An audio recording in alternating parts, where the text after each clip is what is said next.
नमस्कार, आप देख रहे हैं न्यू खबरी जंक्शन। मैं रघुवीर इस वक्त मैं पहुंच चुका हूं कष्टहाड़ा मोड़ पर, जहां पर मेरे साथ अभी बातचीत कर रहे हैं दृष्टि द साइंस विजन कोचिंग संस्थान के संस्थापक व निर्देशक महोदय जी। नहीं, लगभग जैसा कि आपने कहा इतना बड़ा व्यवस्था तो हम नहीं देखते हैं, मगर होना चाहिए इतना व्यवस्था। जैसे कैमरा की व्यवस्था हम देखते हैं बहुत सारी जगह ऐसा है जो बहुत सारे स्टूडेंट रहने के बाद भी वहाँ पर कैमरा नहीं लगाया जाता, जो दुर्भाग्य है उस कोचिंग संस्थान का या उस शिक्षण संस्थान का। साथ में ये आप एक समझ लीजिए विद्यार्थी प्रखंड का नंबर 1 कोचिंग संस्थान हम इसीलिए कह सकते हैं, जो दृष्टि द साइंस विजन कोचिंग संस्थान है, जहां पर में स्मार्ट डिजिटल क्लास है, जहां पर बच्चे को स्मार्ट पैनल मिलता है।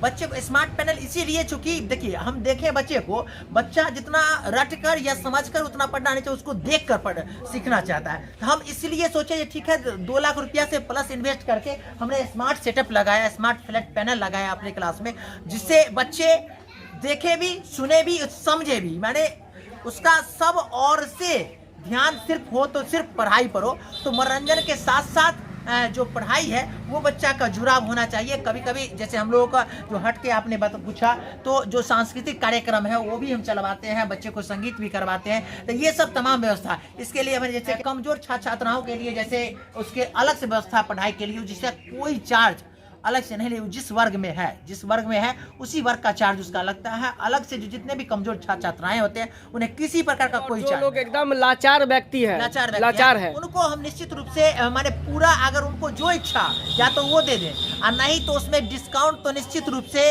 होता ही है। यहाँ पर में 50% डिस्काउंट हो जाए या 60% डिस्काउंट हो जाए, माने उसके अनुसार ही हम छोड़ देते हैं। या वैसे भी कुछ छात्राएं जिसके पास पैसा नहीं है, तो हम अभी भी कहते हैं इस वीडियो के जरिए, आपके इस न्यूज के जरिए हम कहना चाहेंगे उनको, निश्चित रूप से वो आएंगे तो निश्चित रूप उनका स्वागत है दृष्टि द साइंस विजन में। हम पूरी पढ़ाई का खर्च हम अकेले अपने दम पर उनको पढ़ाएंगे, लिखाएंगे, उनका भविष्य।